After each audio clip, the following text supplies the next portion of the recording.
everyone. Today we are going to start meiosis. The term meiosis was coined by J.B. Farmer in 1905. It takes place only in reproductive cell during the formation of gametes. By this division, meiosis का या कशाचा type आहे? meiosis is a type of cell division in which number of chromosome is reduced to half. Number of chromosomes is reduced to half.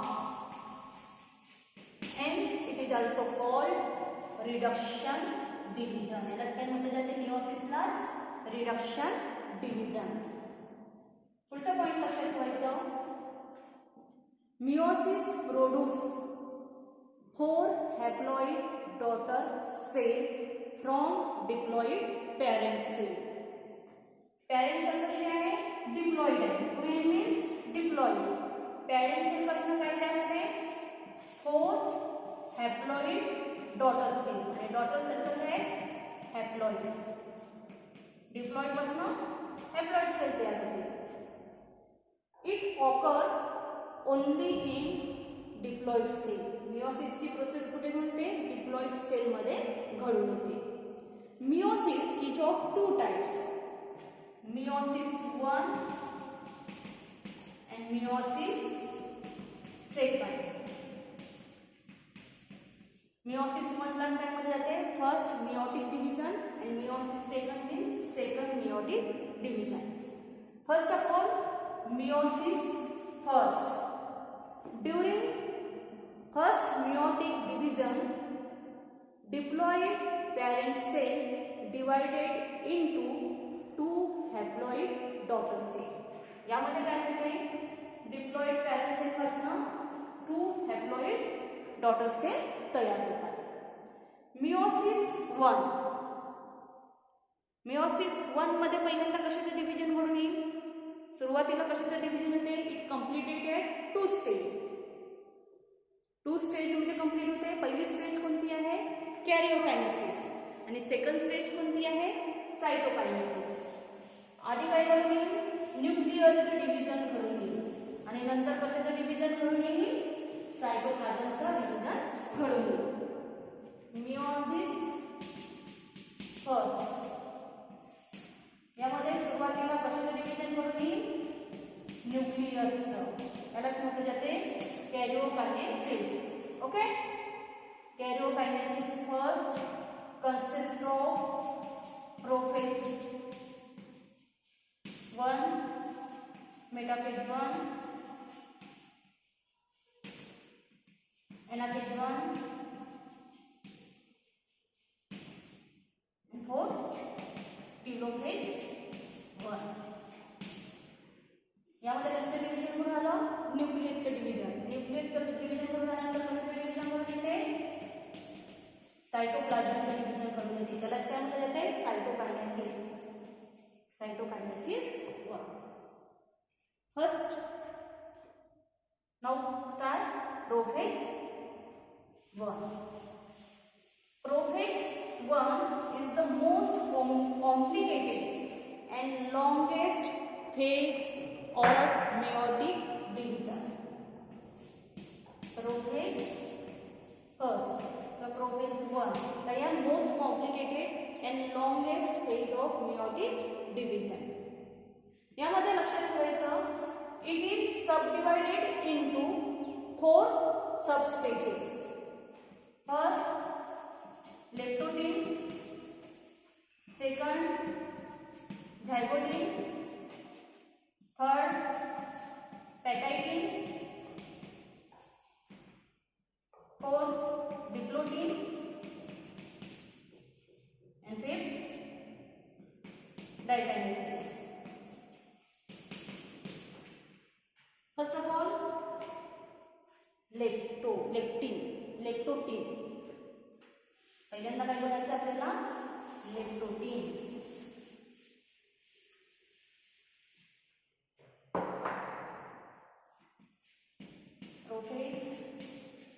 First मधली पहिली stage कोणती आहे? इलेक्ट्रोटीन. During दिस phase यामध्ये लक्षात ठेवायचं chromatin material condense, volume of nucleus increases. यामध्ये volume कशाचं volume increase होते? न्यूक्लियसचं व्हॉल्यूम इन्क्रीज होते. क्रोमोझोम यामध्ये जे क्रोमोझोम्स आहेत, chromosome become distinct, thin, long, thread like and coil. Point लक्षात ठेवायचं यामध्ये chromatin material condense. Second point chromosomes become long, thread like and coil. Each chromosome divided into 2 chromatids.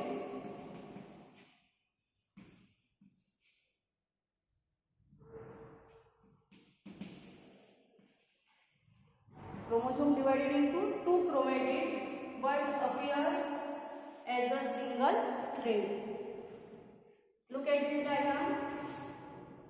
या diagram मध्ये बाहेरची लेयर कोणती आहे? Cell membrane. ओके, यामध्ये centrioles present असते. ॲनिमल सेल मध्ये आपल्याला सेंट्रिओल्स प्रेझेंट असताना दिसते आणि यामध्ये स्मॉल वेज आहे त्याला म्हटले जाते aster. Aster formation of aster कुठे घडून येते? In animal sale. ओके, हे काय आहे? Nuclear membrane. यामध्ये जे क्रोमोझोम्स आहेत ते आपल्याला असं लॉन्ग थ्रेड लाईक स्ट्रक्चरमध्ये दिसतात.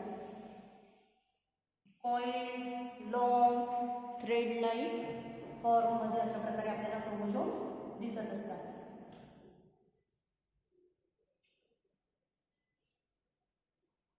त्याचप्रमाणे यामध्ये न्यूक्लियोलस आपल्याला दिसते. न्यूक्लियर मेम्ब्रेन पण दिसत आहे. हे काय आहे? Nuclear membrane. हे काय आहे? न्यूक्लियोलस. आणि हे जे क्रोमोझोम दिसत आहे ते कसं दिसत आहे? लॉन्ग थ्रेड लाईक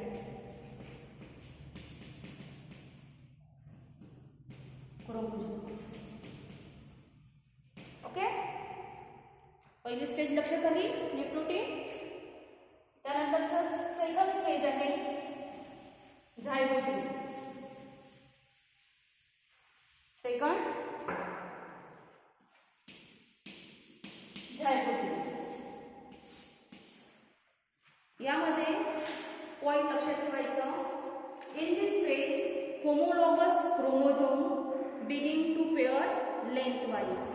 यामध्ये होमोलॉगस जे क्रोमोझोम्स आहेत यामध्ये लेंथवाईज पेअरिंग घडून येते. कोणते chromosome? Homologous chromosomes begin to pair lengthwise. What is meant by homologous chromosome? Morphologically and genetically similar chromosome. यामध्ये one paternal and this other second कोणतं आहे? Maternal chromosomes present in a diploid cell. त्याला म्हटलं जाते homologous chromosomes. यामध्ये pairing व्हायला सुरुवात होते. And this pairing which is known as, त्या पेअरिंगला काय म्हटलं जाते? Synapsis. This pairing is called synapsis. Chromosomal pair, यामध्ये क्रोमोझोमल पेअरिंग घडून येते. are bivalent or tetrad. Look at this diagram. In this diagram आपण centriole काढलं होतं. Centriole divided into 2 and migrate toward the opposite pole. Opposite pole कडे migrate होताना सुरुवात होते यामध्ये. त्याचप्रमाणे यामध्ये जे क्रोमोझोम्स आपल्याला दिसत आहेत ते क्रोमोझोम्स अशा प्रकारे त्यांच्यामध्ये पेअरिंग घडून येते.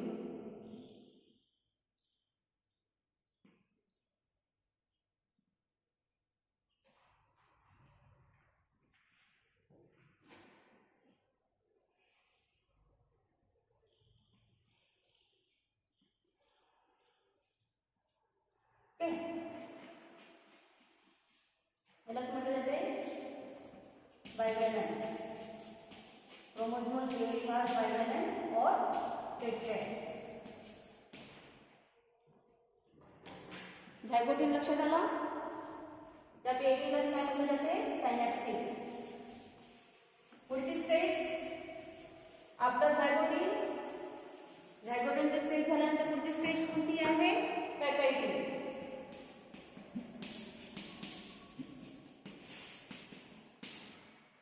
Most important stage, condensation of chromosome progress and they become thick and short. यामध्ये कंडेन्सेशनची प्रोसेस घडून येते, ते प्रोग्रेस होते आणि आपण ते क्रोमोझोम तयार होते. ते chromosome become short and thick. कसं असते? Short and thick. त्यानंतर पुढचं पॉईंट लक्षात ठेवायचं, each individual chromosome begin to split individually into two similar chromatids. जे क्रोमोझोम आहे, homologous chromosome, each homologous chromosome begin to split longitudinally and to form two chromatids. म्हणजे यामध्ये जे आपलं टेट्रॅड आहे, tetrad clear in appearance, clearly आपल्याला tetrad दिसून येते because of presence of 4 visible chromatids. आपल्याला 4 विजिबल क्रोमॅटिड्स या स्टेजमध्ये दिसून येतात.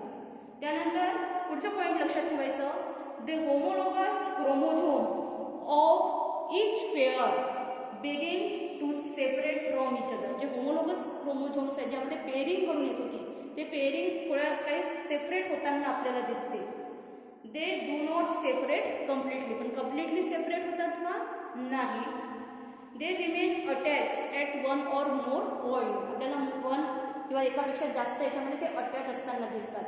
धिस पॉईंट, त्या पॉईंटला म्हटलं जाते, this point where crossing over take place are called chiasmata. त्यालाच काय म्हटलं जाते? कॅस्माटा असं म्हटलं जाते. क्रॉसिंग ओव्हरची प्रोसेस यामध्ये घडून येते. Crossing over take place in pachytene. काय सांगितलं यामध्ये? क्रोमोझोम्स कसे दिसतात? Chromosomes become short and thick. त्यानंतर जे टेट्रॅड्स आहेत, टेट्रॅड्स क्लिअर इन अपेरियन्स.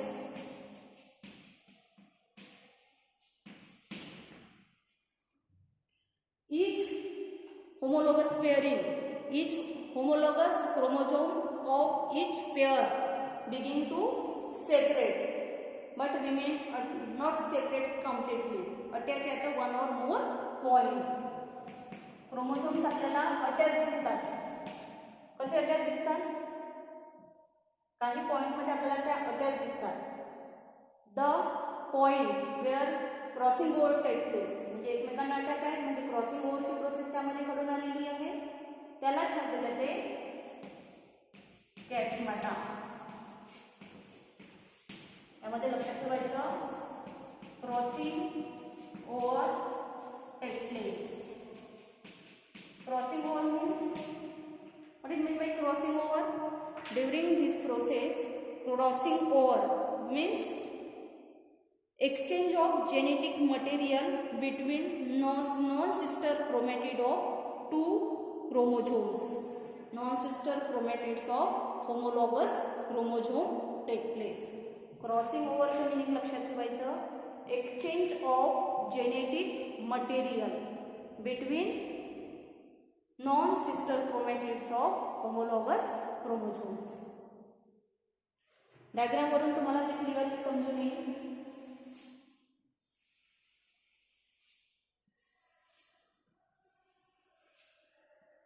यामध्ये अशा प्रकारे मूव होताना दिसतात. सेंट्रिओल्स, 2 सेंट्रिओल्स तयार झालेले आहेत आणि त्यामध्ये मूव ॲट अपोजिट पोल. त्याचप्रमाणे यामध्ये जे क्रोमोझोम्स आहेत कसं दिसत आहे?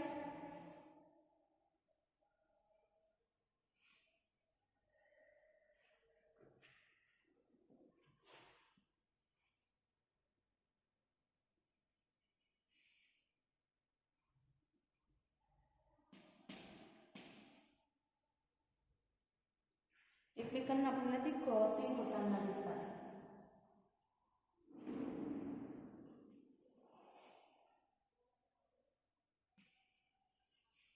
अशा फॉर्ममध्ये दिसतात. त्यालाच काय म्हटलं जाते? कॅस्माटा. ओके. तर हे पूर्णपणे सेपरेट होतात होमोलॉगस क्रोमोझोम, पण पूर्णपणे सेपरेट होतात का? काही पॉईंटमध्ये ते आपल्याला अटॅच असताना दिसतात. त्यालाच म्हटलं जाते कॅस्मेटा. आणि क्रॉसिंग ओव्हरची प्रोसेस यामध्ये घडून येते, means exchange of genetic material between non sister chromatids of homologous chromosomes. समजलं? आफ्टर फॅकल्टी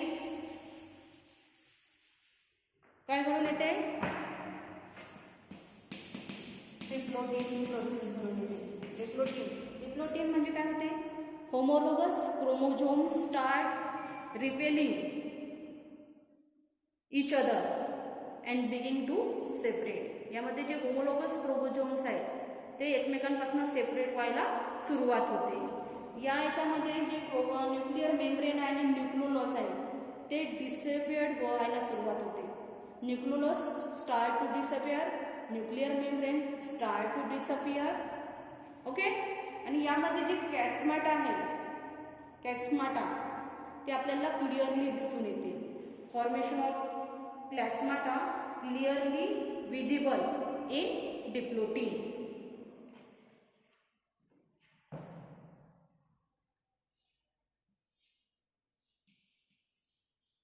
डिसअपियर व्हायला सुरुवात होते न्यूक्लिअर मेम्ब्रेन, त्याप्रमाणे हे न्यूक्लियोलस सुद्धा यामध्ये डिसअपियर व्हायला सुरुवात होते. आणि जे आपण काढलेलं आहे, दोन याचं चॉकचं यूज करते, तुम्हाला क्लिअरली लक्षात येईल.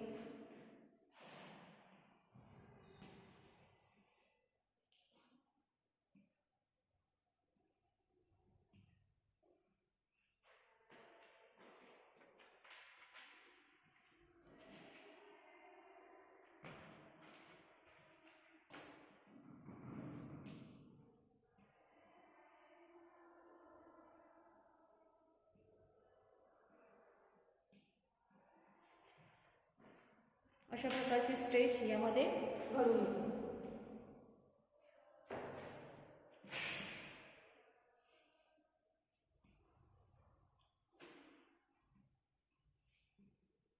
काही काही पॉईंटमध्ये आपल्याला ते अटॅच असताना दिसतात. ओके. काही यामध्ये ते आपल्याला यामध्ये जे काही कॅस्माटा आहे क्रॉसिंग ओव्हर क्लिअर विजिबल, यामध्ये जे न्यूक्लिअर मेम्ब्रेन आहे ते काय आहे? डिसअपियर होताना दिसते. ओके. न्यूक्लियोलस यामध्ये आपण डॉटेड लाईनमध्ये काढलं, ते सुद्धा डिसअपियर व्हायला सुरुवात होते. त्यानंतर हे आपल्याला माहितीच आहे सेंट्रिओल्स अशा प्रकारे मूव्ह होतात.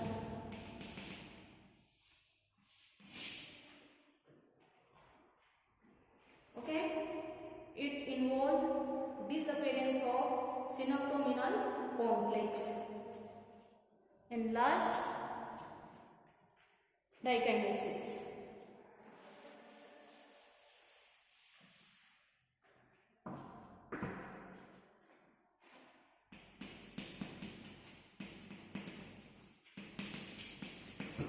डायकायनेसिस मध्ये फर्स्ट पॉइंट लक्षात ठेवायचं, सेपरेट ऑफ होमोलॉगस रोसिव, म्हणजे होमोलॉगस क्रोमोझोम सेपरेट होतात. कॅस्माटा gates shifted at the end of the chromatids, and this process is called as terminalization. त्यालाच म्हटलं जाते टर्मिनलायझेशन. म्हणजे यामध्ये जे कॅस्माटा आहे ते आपल्याला टिलोमर कडे जाताना दिसते, म्हणजे at the end of chromatids. यामध्ये जे काही न्यूक्लिअर मेम्ब्रेन आहे पूर्णपणे डिसअपियर्ड होते, कम्प्लिटली डिसअपियर्ड होते. न्यूक्लियोलस सुद्धा कम्प्लिटली डिसअपियर्ड होतात.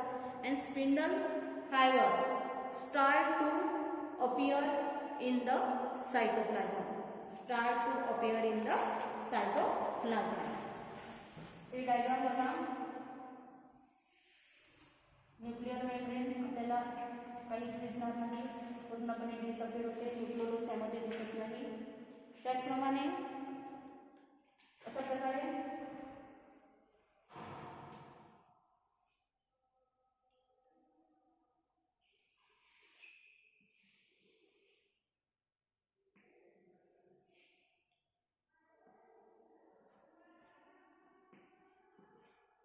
हे जे आहे हे कुठे मूव्ह होतात, chiasmata move at the end of chromatids.